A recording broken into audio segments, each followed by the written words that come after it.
我哋相聚喺呢一度，除咗要一齊見證嘉許，亦都想藉住呢一個機會表示衷心嘅感謝。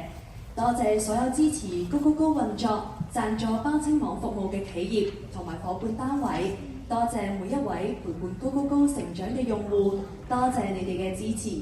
同時亦都要喺度特別多謝科學館，為我哋提供一個優越嘅場地，令到活動可以順利舉行。喺度亦都溫馨提示大家，為咗方便大家隨時重溫呢一份共同嘅回憶，今晚嘅活動會喺包青網 Facebook 專頁同步直播，而影片亦都會保存喺專頁度。喺今晚嘅嘉許禮正式開始前，先有請以下嘅呢一位嘉賓嚟到台上致歡迎詞，以及分享高高高喺呢幾年嘅點滴同埋收穫。一齊用熱烈嘅掌聲有請巴斯高青年服務網絡自由天地主任譚迪生先生，有請。